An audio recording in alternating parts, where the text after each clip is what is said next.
de Dios. Estoy seguro que está con nosotros, porque nos ha permitido llegar hasta este lugar, a pesar de todo, ¿no? Impedimentos, dificultades, lluvia, pero aquí estamos. Y vamos a demostrarle a Dios esta mañana que de verdad nos interesa su palabra, lo que Él tenga que decirnos a nosotros. Bueno, estamos estudiando el capítulo 25 del libro de Mateo. La semana pasada estudiamos a partir del versículo 31 hasta el versículo 46. Este no es el texto que vamos a tomar. Simplemente es para recordar, ¿no? Para que nosotros nos conectemos con el estudio anterior. Mateo capítulo 25, versículo 31 al 46, habla del juicio de las naciones. ¿Sí lo recuerdan? Juicio de las naciones. Ese pasaje dice, muestra cómo va a ser el juicio. Y lo fuerte ahí es que dice que todos tendremos que comparecer al tribunal de Cristo para dar cuenta de lo que hayamos hecho mientras estuvimos aquí en la tierra. Y dice que Dios separará a unos de los otros como separa el pastor a los cabritos de las ovejas. ¿Lo recuerdan? A unos les dirá: venid, benditos de mi Padre, a heredar el reino preparado desde antes de la fundación del mundo. Y a otros les dirá: vayan malditos al fuego eterno preparado para el diablo y sus demonios. ¿Debido a qué? Bueno, la conclusión de la enseñanza anterior fue que la salvación fue otorgada por cumplir la ley representada en el amor hacia Dios y en el amor hacia el prójimo. ¿Sí lo recuerdan? Esa fue la dinámica de la enseñanza. La salvación fue otorgada, según este pasaje, por cumplir la ley representada en el amor hacia Dios y también hacia el prójimo. Bueno, por consiguiente, la condenación fue, ¿por qué? Por no amar a Dios y no amar al prójimo. Pero así de sencillo, ¿no? Bueno, entonces, yo estoy estudiando de nuevo el pasaje. Yo les había dicho que íbamos a hablar sobre el infierno, pero encontré algo que no quiero dejar pasar. Y es aclarar algo con respecto a quién es mi prójimo, porque de eso se trata, ¿no? El primer y gran mandamiento es amar al Señor, amar a Dios y amar al prójimo como a nosotros mismos. Entonces, ¿quién es el prójimo? Es importante tenerlo en cuenta, ya que el prójimo es el objeto a quien debemos amar como muestra de que hemos sido salvos. No hay otra manera. La evidencia de que hemos sido salvos, de que vamos camino a la vida eterna, es si amamos a Dios y amamos a nuestros semejantes. Si no lo hacemos, estamos en el camino equivocado. O sea, y aquí pues hablamos las cosas como son, como tienen que ser, sin maquillaje. Entonces, vamos a mirar Lucas capítulo 10, versículo 25, y aquí encontramos la respuesta a esta pregunta. Lucas capítulo 10, versículo 25. Este es el pasaje que vamos a considerar hoy. Y usted lo va a ir leyendo con detenimiento, y que Dios nos ayude a poder entender esta verdad. Dice así: cierto día, un experto en la ley religiosa se levantó para probar a Jesús con la siguiente pregunta: Maestro, ¿qué debo hacer para heredar la vida eterna? Jesús contestó: ¿qué dice la ley de Moisés? ¿Cómo la interpretas?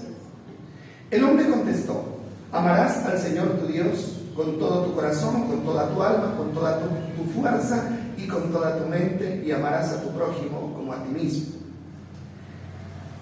Correcto, le dijo Jesús, haz esto y vivirás. El hombre quería justificar sus acciones, entonces le preguntó: ¿y quién es mi prójimo? Jesús respondió con una historia. Un hombre judío bajaba de Jerusalén a Jericó y fue atacado por ladrones. Le quitaron la ropa, le pegaron y lo dejaron medio muerto a un costado del camino. Un sacerdote pasó por allí de casualidad, pero cuando vio al hombre en el suelo, cruzó al otro lado del camino y siguió de largo. Un ayudante del templo pasó y lo vio allí tirado, pero también siguió de largo por el otro lado. Entonces pasó un samaritano despreciado, y cuando vio al hombre sintió compasión por él. Se le acercó y alivió las heridas con vino y aceite de oliva y se las vendó. Luego subió al hombre en su propio burro y lo llevó hasta un alojamiento donde cuidó de él. Al día siguiente le dio 2 monedas de plata al encargado de la posada y le dijo: cuida de este hombre. Si los gastos superan esta cantidad, te pagaré la diferencia la próxima vez que pase por aquí. Versículo 36. Ahora bien, ¿cuál de los 3 te parece que fue el prójimo del hombre atacado por los bandidos? Preguntó Jesús. El hombre contestó: el que mostró compasión. Entonces Jesús le dijo: así es, ahora ve y haz lo mismo. Muy bien, vamos a tratar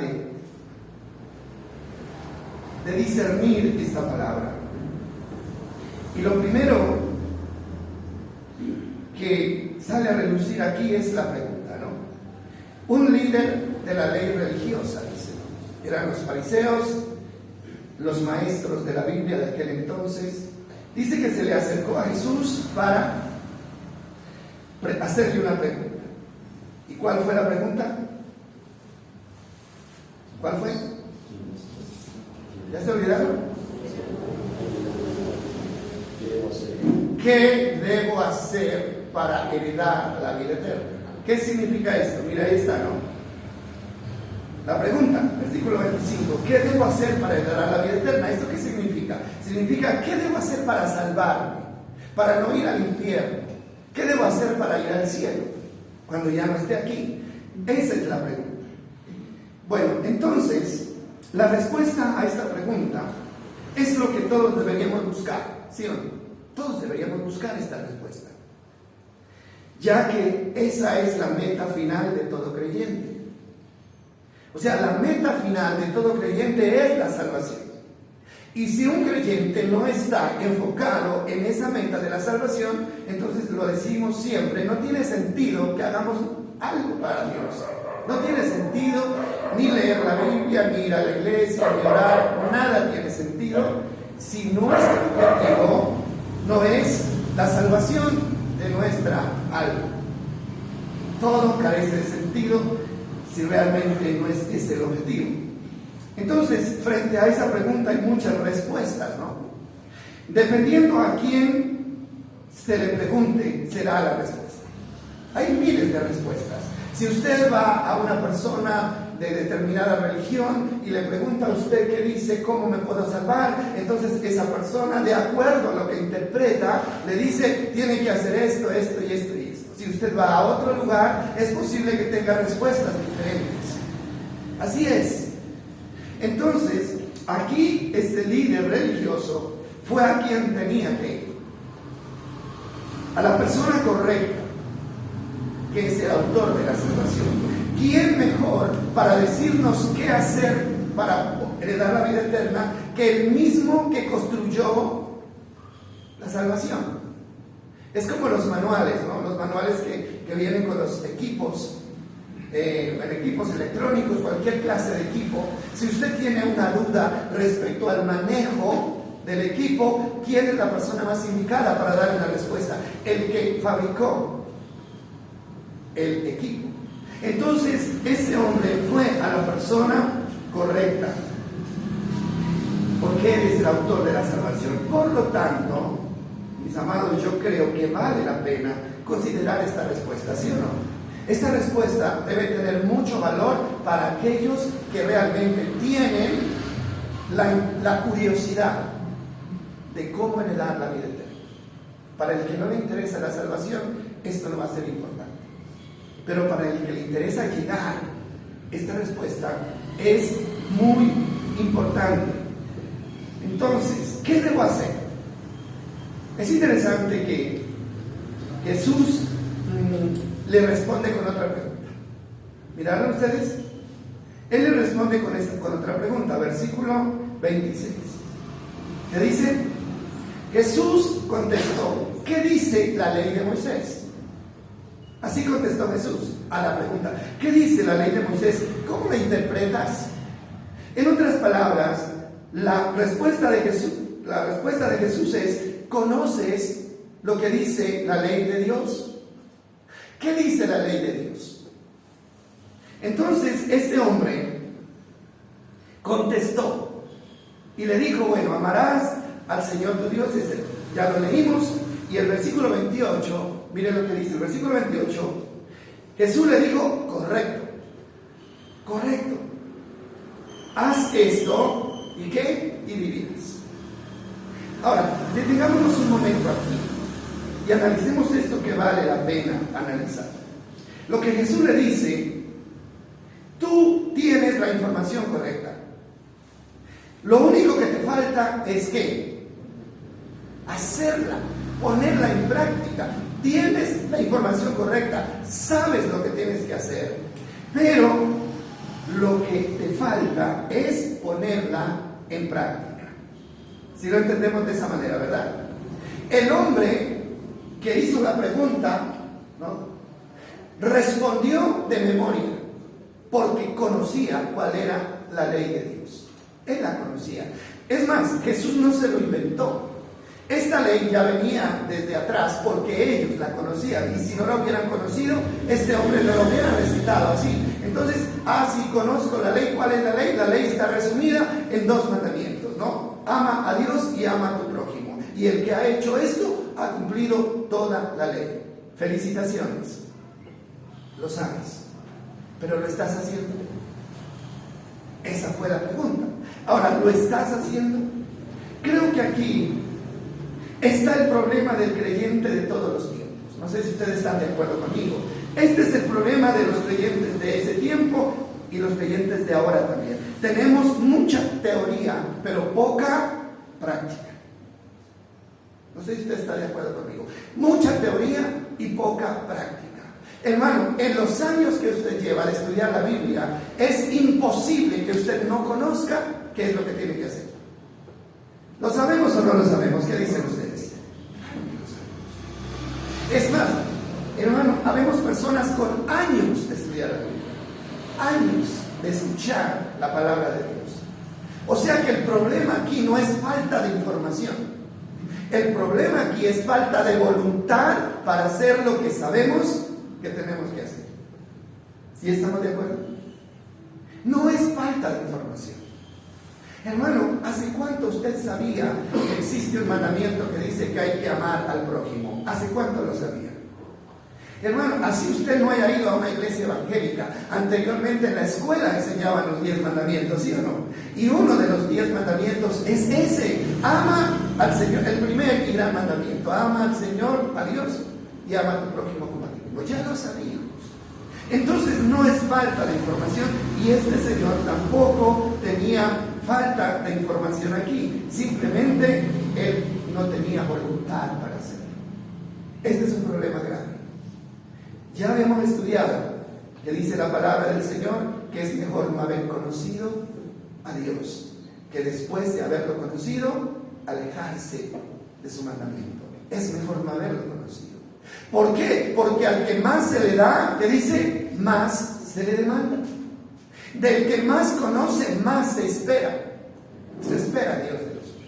Entonces, cada vez que usted escucha la palabra, cada vez que tiene una revelación de la palabra, cuando lee, cuando escucha, usted se hace más responsable delante de Dios de cuál es su obligación y cuál es su deber delante del Señor.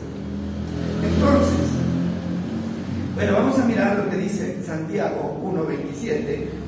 Ya lo hemos estudiado, pero volvámoslo a leer. Santiago capítulo 1, versículo 22 en adelante. Leámoslo con atención, por favor.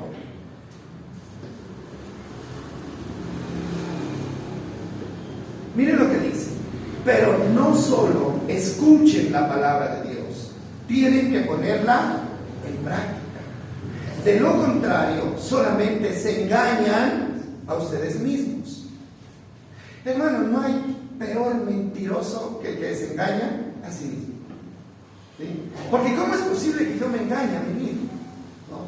Bueno, hay gente muy hábil para engañar a los demás, pero engañarse a uno mismo. Y uno se engaña a uno mismo cuando cree que lo único que tiene que hacer es escuchar, nada más. Feliz de la vida porque escuché, ¿no? Feliz de la vida porque fui y escuché. Está engañado, porque eso no es todo lo que tenemos que hacer. Falta algo más para hacer. Versículo 23. Dice, pues si escuchas la palabra, pero no la obedeces, sería como ver tu cara en un espejo. Te ves a ti mismo, luego te alejas y te olvidas cómo eres. ¿Sí? Te olvidas cómo eres. Eso es casi imposible, ¿verdad? Nosotros, sin necesidad de estar viéndonos en un espejo, sabemos cuál es nuestro rostro, ¿sí o no? Sabemos cómo tenemos nuestro rostro, si tenemos algo o no tenemos, lo sabemos. Pero si yo necesito estarme mirando en el espejo para saber cómo es mi rostro, estoy mal ¿de qué? De la memoria. Y lo mismo tiene que ser la palabra. Basta con una sola vez con que me refleje en la palabra, y esa palabra tiene que quedarse grabada en mi memoria y yo recordarla siempre donde quiera que vaya. Siempre tiene que estar ahí. Siempre. Por eso el apóstol Pablo dice que la palabra de Dios dice more en abundancia en vuestros corazones. En que viva, la palabra morar significa vivir en abundancia en vuestros corazones. Versículo 24. Dice, bueno, te ves a ti mismo, este es el ejemplo, luego te alejas y te olvidas cómo eres. Pero si miras, dice el 25, atentamente la ley perfecta que te hace libre, que es la palabra, la palabra de Dios, y si la pones en práctica y no olvidas lo que escuchaste, entonces Dios te bendecirá. ¿Por qué? ¿Por qué? Por tu obediencia. ¿Por qué bendice Dios nuestras vidas? ¿Por qué las bendice Dios? ¿Por leer? No. ¿Por conocer? No. ¿Por memorizar? No. Ahora, leer es importante, conocer es importante, pero la bendición real viene, ¿por qué? Por la obediencia. Y aquí que nadie me venga a decir, hermano, que puede haber bendición si no hay obediencia. Eso no es verdad. Si no hay obediencia, no hay bendición. Nunca veremos las bendiciones de Dios en nuestras vidas a menos que haya obediencia a la palabra. ¿Sí? Entonces, dice 26, si afirmas ser religioso o creyente, pero no controlas tu lengua, te engañas a ti mismo y tu religión no vale nada. Miren, otra forma de decir, que así usted diga que tiene la mejor religión, que así va a la más grande, a la más prestigiosa, pero si no refrena su lengua, también se está engañando a usted mismo. Y dice el versículo 27, la religión pura y verdadera a los ojos de Dios Padre consiste en, ¿qué dice? Ocuparse de los huérfanos y de las viudas en sus aflicciones y no dejar que el mundo te corrompa. Dos cosas para ser considerados como verdaderos cristianos. ¿Cuáles son esas dos cosas? El amor a Dios y el amor a quién, al prójimo. ¿Cómo manifiesto el amor a Dios? No permitiendo que el mundo, ¿qué? Me corrompa. Guardándome fiel a Dios, sin permitir que el mundo entre a mi vida. ¿Por qué? Porque el primer mandamiento de los 10 mandamientos que están en Éxodo dice, no tendrás que dioses ajenos delante de mí. Yo tengo que ser el único Dios en tu vida. Y aquí está diciendo que debemos que, dice, alejarnos de la corrupción del mundo. ¿Por qué? Porque eso significa idolatría. Eso sí, amar al mundo significa tener un ídolo además de Dios. Y lo otro que dice ahí, huérfanos y viudas, ¿qué significa eso? ¿Qué significa? El prójimo. ¿Por qué los huérfanos y las viudas? Porque en el contexto bíblico, los huérfanos y las viudas eran las personas más desamparadas que había. En el tiempo bíblico, las familias dependían del esposo. Y cuando el esposo se moría, la viuda y los hijos quedaban totalmente en la miseria. Y por eso es que Dios dice, tengan cuidado de los que están necesitados. Ahora, podemos incluir esto. No tiene que ser viuda y huérfano, siempre que esté necesitado, ¿no? Debemos estar listos a extenderle la mano. Entonces, por donde usted lo vea, óigame bien esto, por donde usted lo vea, por donde usted estudie la palabra, siempre va a encontrar el mismo resumen. Ama a Dios, mantente en obediencia a Dios y muéstrale tu amor por la obediencia. Y también ama a quién, a tu prójimo. No te preocupes de nada más. Eso es lo que tienes que hacer. Sí queda claro, ¿verdad? Por donde usted lo vea. Entonces, esto, hermano, esta no es una doctrina difícil de entender en la Biblia. Esta es una doctrina que está puesta ahí. Ahora, Juan 5:39. Juan 5:39 nos ayuda también a entender un poco lo que estamos estudiando acá.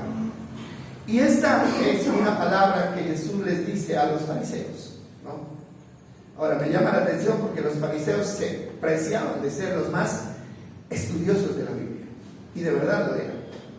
Conocían la ley a la perfección, pero para aplicársela a otros, no para aplicársela a ellos mismos. Entonces dice el versículo 39, Jesús les habla fuerte a los fariseos y les dice, ustedes estudian las escrituras a fondo, porque piensan que ellas les dan vida eterna. Pero las escrituras me señalan a mí. Y miren lo que dice el 40. Dice, sin embargo, ustedes se niegan a venir a mí para recibir ¿qué? Esa vida. O sea, ¿cómo es posible esto? ¿No? ¿Cómo es posible esto? Es como que si usted quiere preparar un plato, ¿no? Un buen plato, un delicioso plato, tiene la receta para preparar el plato, mira la receta, ¿no? Conoce los ingredientes, pero hace todo lo contrario. ¿Le saldrá bien el plato? No. Entonces, estos fariseos, ¿qué hacían? Estudiaban las escrituras a fondo. Le dedicaban tiempo a las escrituras, tiempo. Pero, dice, en las escrituras ellos habían leído de Cristo, ¿no? Porque las escrituras mostraban que Cristo iba a venir como Salvador y que debían recibirlo. Pero resulta que cuando Cristo vino, ¿qué hicieron ellos? Lo rechazaron. Entonces, ¿de qué les sirvió conocer las escrituras?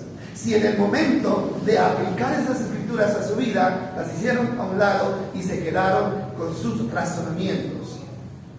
Hermano, ese es el problema. ¿De qué nos sirve a nosotros saber lo que Dios pide cuando realmente nunca lo vamos a hacer? Otro ejemplo. Usted puede ir al médico con una dolencia. El médico descubre su enfermedad y le prescribe el medicamento indicado para esa enfermedad. Usted coge la fórmula y la guarda en el bolsillo, ¿no es cierto? Nunca la compra. ¿Se va a curar? ¿Se curará algún día? No. O compra el medicamento y lo guarda y nunca se lo toma. ¿Se va a curar? Jamás. Lo mismo pasa con la palabra. Dios nos da la palabra, ¿sí? Nosotros la recibimos, pero si no actuamos sobre esa palabra, entonces, mis amados, nada va a pasar en nuestras vidas. Nunca pasará nada en nuestras vidas. No habrá vida nueva, no habrá nuevas criaturas, no habrá una vida que se parezca a la vida de Cristo, no habrá absolutamente nada. Esa es la realidad. Hermano, aquí no hay tratamientos mágicos para que exista un cambio de vida. Ah, no, yo vengo aquí para que el pastor ore por mí, me ministre, ¿no es cierto? Me caigo al suelo, me levanto y ya soy una nueva criatura. Eso no se da, hermano, eso no se da. Somos nuevas criaturas en la medida en que le permitimos a la palabra ir corrigiendo lo malo. Y es un proceso, es un proceso. Entonces, mis amados, tenemos que tenerlo en cuenta si nuestro objetivo es entrar al reino de los cielos. Si nuestro objetivo es la salvación, esto se tiene que tener en cuenta. Entonces, aquí, hermano, la eficacia de la palabra en nuestra vida no se mide por el tiempo de estudio. Tampoco se mide por un cartón ¿no? Por un diploma que me certifique como licenciado en teología o doctor en teología. Así no se mide la eficacia de la palabra. Hermano, no se mide por la capacidad para entenderla o memorizarla.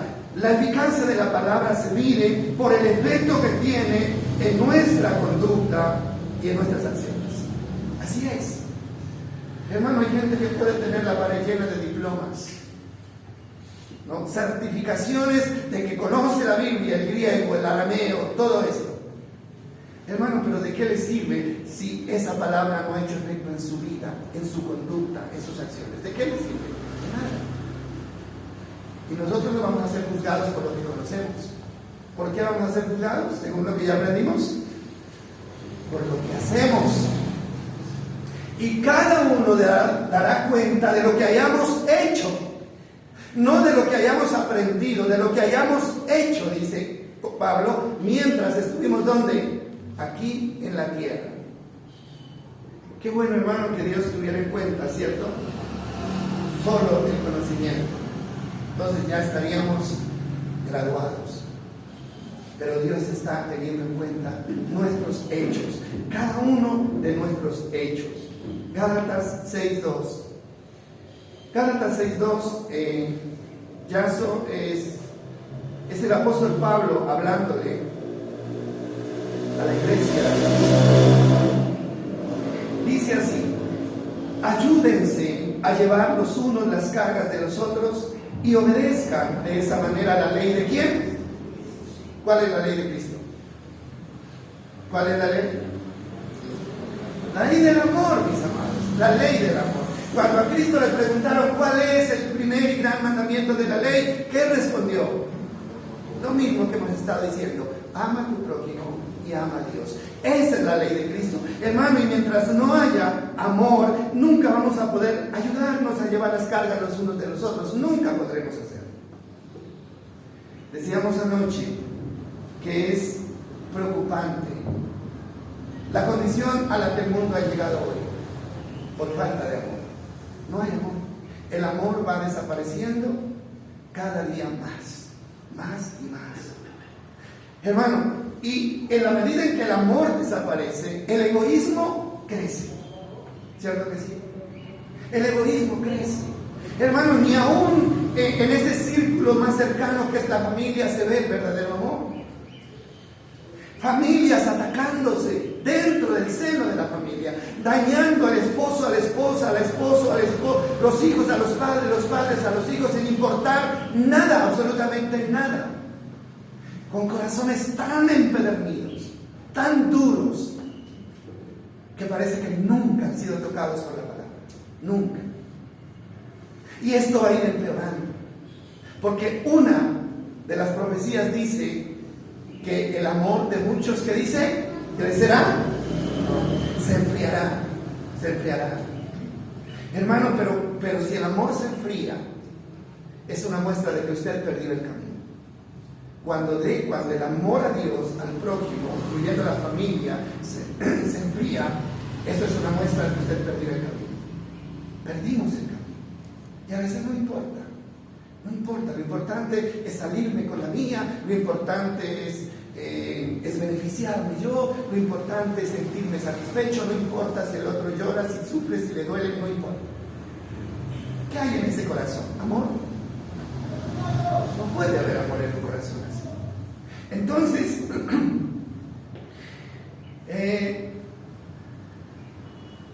estaba escuchando yo una conferencia acerca del amor a los padres, ¿no? Que quiero de pronto un día de estos ampliar, la honra a los padres, ¿no? Impresionante eso, ¿no?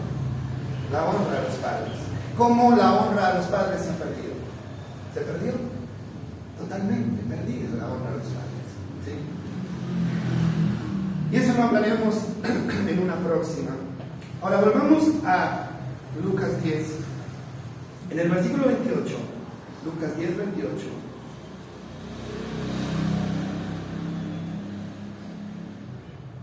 Miren lo que dice ahí. Bueno, estamos mirando la parábola, el contenido de la parábola del buen samaritano. Después de que el hombre hace una apreciación correcta de cuál es el mandamiento, Jesús le dice que haz esto y vivirás. Haz esto y te salvarás. Ahora, con esa respuesta Jesús le hace ver el error que él estaba cometiendo al no hacer lo que sabía que tenía que hacer, porque él sabía. Mire que Jesús siempre responde las preguntas con otra pregunta, ¿cierto? ¿Se acuerdan ustedes cuando un señor llevó a su hijo enfermo con epilepsia, ¿no? Y le dijeron, los discípulos no pudieron sanarle, él buscó a Jesús y Jesús él le dice, ¿puedes sanar a mi hijo? Y Jesús le dice, ¿tú puedes creer? ¿Por qué? Porque lo que Jesús hace es que cada persona se confronte a sí mismo con la realidad, ¿no? Eso es lo que Jesús hace. Y eso es lo que nos hace falta, que la palabra nos confronte a nosotros mismos con nuestra realidad. Por ahí dice un refrán que el pescado muere por la boca, ¿no? Dice un refrán. Y esto fue lo que le pasó a este líder religioso. Entonces, él, ¿no? Muy, digamos, efusivamente responde. Y respondió correctamente. Pero nunca esperaba que Jesús le dijera, ve y hazlo. Tienes que hacerlo. Esa es la situación. Hazlo. Entonces, al verse confrontado, miren el asunto de los religiosos. Esto es lo típico de los religiosos. Al verse confrontado, en vez de reconocer su error, trata de justificarse. Esa palabra me llama mucho la atención. Versículo 29. El hombre quería justificar sus acciones, entonces preguntó, ¿qué fue que preguntó? ¿Quién es mi prójimo? ¿De verdad no sabía? Claro que sabía.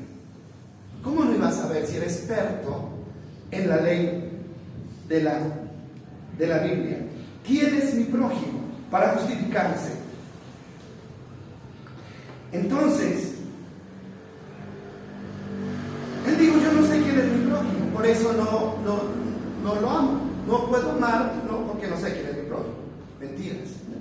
Simplemente estaba tratando de justificar su falta de amor y por qué había dejado de hacer lo que tenía que hacer. Jesús, con mucha paciencia, de la manera más clara posible, le explica con este ejemplo. Y Jesús es, no sé, hermoso, ¿no? ¿Por qué? Porque a pesar de que Jesús sabía que él era una persona que estaba tendiéndole una trampa, porque le estaba tendiendo una trampa, él tiene la paciencia para enseñarle de una manera muy didáctica, con un ejemplo, cuál es su prójimo. Y entonces aparece ¿qué? La parábola del buen samaritano. Me llama la atención aquí, en esta parábola, porque es una parábola, ¿no? Esto no sucedió realmente. Esto es simplemente una historia que Jesús se inventa en ese momento para poder ilustrarle a este hombre esta enseñanza. Entonces, dice el 30, Jesús respondió con una historia. Un judío bajaba de Jerusalén a Jericó y fue atacado por ladrones que le quitaron la ropa, lo golpearon y lo dejaron medio muerto. Y luego dice el 31, un sacerdote pasó por allí de casualidad, pero cuando vio al hombre en el suelo, cruzó al otro lado del camino y siguió de lado. Ahora, dos personajes, hay que ponerle atención a los personajes, ¿no? Porque pudiera haber sido cualquiera. Jesús no pudo haberle puesto nombre, pero le puso nombre le puso nacionalidad ¿a quién? Al que cayó herido. ¿Y era qué? Judío. Y también identificó al que pasó primero y no lo ayudó. ¿Quién era ese? Sacerdote. ¿Por qué? Hermano, los judíos o los sacerdotes eran los que ministraban a los judíos. Eran hermanos. Y el otro que pasó por ahí era un levita, ayudante de los sacerdotes, los que ministraban en el templo. ¿Se da cuenta usted de eso? Eso no es casualidad que Jesús haya mencionado estos personajes, porque el mensaje que estaba tratando de transmitir era: miren, ustedes, los sacerdotes y los que ministran en los templos, son los principales violadores de la ley. Era un sacerdote. Se tenía que esperar una actitud diferente, y el judío era un hermano. Pero ¿qué dice? Indiferencia, ¿no? Lo vieron tirado ahí, le escucharon la queja, pero en vez de ayudarlo se pasaron a la otra acera y siguieron de largo. ¿Qué está pasando ahí? ¿Podemos decir que hay amor en alguien que no se compadece de que está sufriendo? No hay. De ninguna manera podemos decir que hay amor. Entonces, hay un tercero, y un tercero es un samaritano. ¿Por qué un samaritano? No es casualidad tampoco. Porque para los judíos los samaritanos eran despreciados. Aquí dice, ¿no? Dice el versículo 33. Entonces pasó un samaritano despreciado. ¿Despreciado por quién? Por los judíos. Porque los judíos consideraban a los samaritanos que no eran dignos de llamarse hijos de Dios. Los juzgaban. Pero fue ese el que se conmovió y ayudó. ¿A quién? Al que estaba enfermo. ¿Qué quería decirle Jesús a los líderes religiosos? ¿Qué quería? Hay mensajes, hermano, en cada palabra. Hay mensajes que tenemos que asumir y asimilar. Y dice que este señor se bajó del burro, colocó en el burro al herido, y no solamente lo llevó a la posada, sino que lo curó, dice, lo dejó allí, pagó lo que implicaba la curación. Y como si fuera poco, le dijo al que lo cuidaba: si gastas algo más, yo mañana te lo repongo. ¿Qué quiere decir eso? Ayuda total. Cuando el favor se hace completo o no se hace. ¿Sí o no? Cuando se hace un favor hay que hacerlo completo. Pero para hacer un favor completo hay que tener amor. Y si no, simplemente vamos a estar buscando ¿qué? Excusas. Entonces, mis amados, esto es tan importante poder tenerlo en cuenta. Otra de las realidades que nos ha hecho daño y que nos ha permitido que crezcamos es que cuando la palabra de Dios nos confronta, en vez de reconocer, empezamos a buscar excusas. ¿Usted no lo ha hecho alguna vez? Todos lo hemos hecho. Cuando la palabra nos confronta, ¿qué deberíamos hacer realmente? ¿Qué deberíamos hacer? Reconocer que estamos fallando. Lo que no hizo este líder, ¿no? El líder, en vez de decir: sí, Señor, yo reconozco que no he amado a mi prójimo, ¿qué trata de hacer? Se justifica, ¿no es cierto? Y dice: no, de pronto sí, yo no amo a mi prójimo, pero es que yo no sé quién es mi prójimo. Como si eso fuera válido de verdad. Excusas, mis amados, excusas. Estamos llenos de excusas. Es que yo no sabía. ¿Usted no lo ha dicho alguna vez? Yo no sabía, por eso no ayudé. Es que no tuve tiempo. Lo hemos dicho, no tuve tiempo. Es que se me olvidó. O es que yo no estoy de acuerdo con eso. O es que no tuve otra salida. Y podríamos hablar de muchas excusas que generalmente vamos colocando cuando somos confrontados por algo que estamos haciendo mal. Hermano, una persona que no es capaz de reconocer su error cuando la palabra lo confronta es una persona que nunca va a cambiar. Nunca será una nueva criatura, jamás lo será. Nunca lo será. ¿Por qué? Porque el primer paso para que haya un cambio en la vida es reconocer el error. Hermano, yo jamás voy a tratar de cambiar algo que no reconozco que está mal. ¿Usted lo haría? Si yo sigo pensando que lo que estoy haciendo está bien, entonces ¿yo por qué lo voy a cambiar? Yo voy a cambiar el día que reconozca que lo que estoy haciendo está mal. Y ese es el problema de la humanidad. Cada uno, hermano, tiene un concepto muy personal y dice: no, yo creo que las cosas son así, yo voy a seguir haciéndolo así. Entonces, hermano, ¿de qué sirve la palabra? ¿De qué sirve?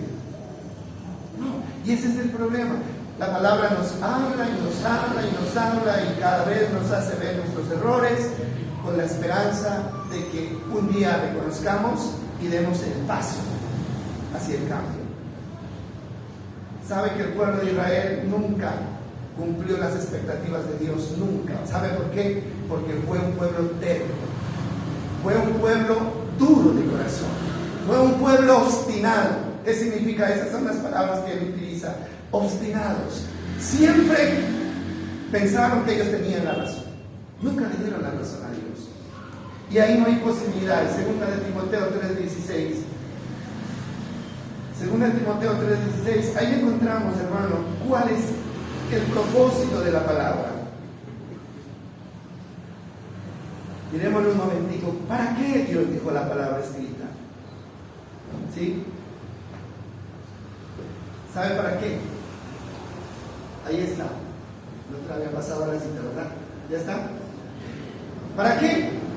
Dice, toda la escritura, toda, es inspirada por Dios y es útil ¿para qué? Enseñarnos. Lo segundo, dice, para enseñarnos lo que es verdad.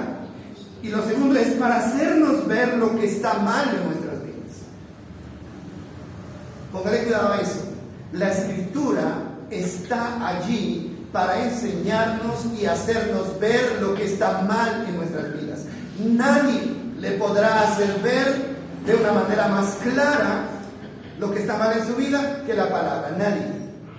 Ni el pastor, ni el amigo, ni el papá, ni la mamá, nadie. La única que puede hacernos ver con claridad lo que está mal en nuestras vidas es la palabra de Dios. Ahora sí, miren lo que dice. Esa palabra, ¿qué hace? Nos corrige cuando estamos equivocados y nos enseña a hacer lo correcto. Nos corrige. Primero nos hace ver lo malo y luego, ¿qué dice? Nos dice cómo hacer lo bueno. Eso es lo bonito de la palabra. Así que no tenemos excusa. ¿O sí? Algunos de nosotros podrán ir delante del Señor el día del juicio y decirle: Señor, yo no sabía que tenía que amar a mi prójimo. Nadie de nosotros vamos a poder decirlo porque ya lo sabemos. Ya lo sabemos. Esa excusa no va a servir delante de Dios. Entonces dice enseñarnos a corregir lo que está mal y equivocado y nos enseña a hacer lo correcto. Entonces, ¿cuándo vamos a hacer lo correcto? ¿Cuándo lo correcto? Cuando le demos importancia a la palabra, cuando apliquemos la palabra en nuestras vidas. De lo contrario, hermano, vamos a tener el riesgo de equivocarnos siempre. Y termina diciendo, el texto dice: Dios usa la palabra para preparar y capacitar a su pueblo para que haga toda, le dice, buena obra. Eso es lo que hace la palabra, capacitarnos para hacer toda buena obra. Entonces, mis amados, ¿cuál tiene que ser la actitud de nosotros si queremos tener un cambio de vida de verdad? Es reconocer nuestros errores, darle valor a la palabra, darle la razón a la palabra. Entonces,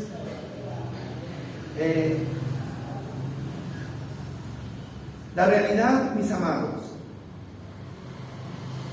es que nosotros dejamos de hacer lo que debemos es porque no hay verdadero amor ni por Dios ni por el prójimo. ¿Por qué uno deja de hacer lo que debe? Porque no hay amor ni por Dios ni por el prójimo. Esa es la causa. No es que me olvidé, no es que no tuve tiempo, no es que yo no sabía, no. Es porque nos hace falta el motor principal que nos impulsa a hacer lo bueno, que es el amor. El verdadero amor es una fuerza tan grande que es capaz de lograr aún lo que parece imposible. Hermano, todo se puede lograr por amor. Por amor se puede lograr todo. El ejemplo de Dios, todo lo que hizo Dios a través de Cristo lo hizo por amor. ¿Sí estamos de acuerdo con eso? Porque de tal manera que dice, amó Dios al mundo, ¿no? Entonces usted puede decir, bueno, que Dios nos dio la salvación, Dios sanó, Dios liberó, Dios dio provisión. Ah, no, porque Él tenía el poder. Es porque Él tenía el poder, pero no fue así. Miren, lo que realmente le permitió a Dios salvarnos, liberarnos, ayudarnos, fue el amor. Eso fue. ¿Qué dice Mateo 9:35? Ahí está escrita esta verdad. Mateo 9:35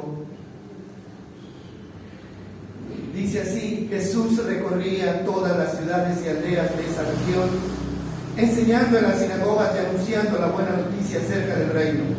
Y sanaba toda clase de enfermedades y dolencias. Y miren lo que dice el 36. Cuando vio a las multitudes, tuvo ¿qué? Compasión. ¿Y qué más hizo? Dice, porque estaban confundidas y desamparadas como ovejas sin pastor. Vio y tuvo ¿qué? Compasión. Y por compasión sanó, por compasión alimentó, por compasión liberó. Fue el amor el que lo impulsó. Hermano, él tenía el poder, pero si no hubiera tenido amor, no hubiera usado ese poder para beneficiar al mundo. Fue el amor. Entonces es el amor suyo y el amor mío el que puede hacer milagros.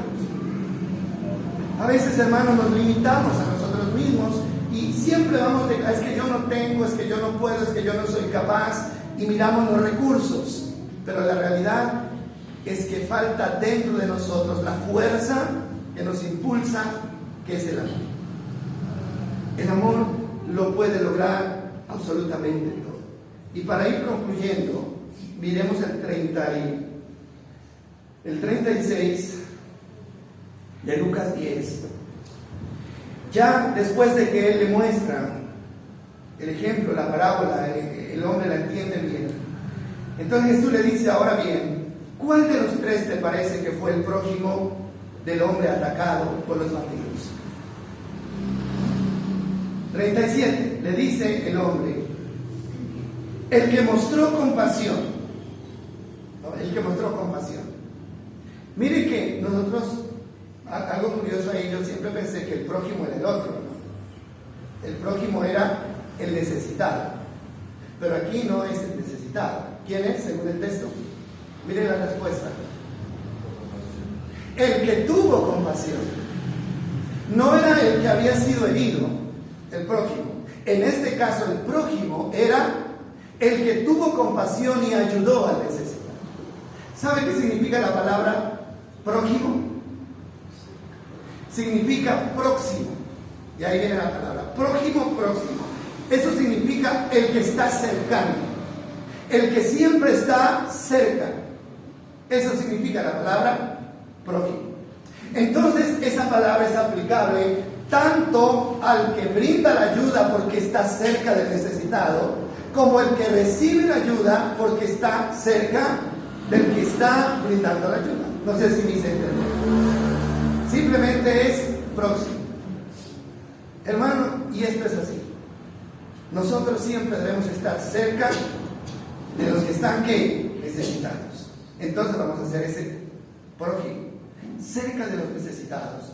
Y el día que nosotros estemos necesitados, entonces alguien va a estar cerca de nosotros. ¿Es así o no es así? Porque eso es algo que se devuelve. Eso es algo que se devuelve.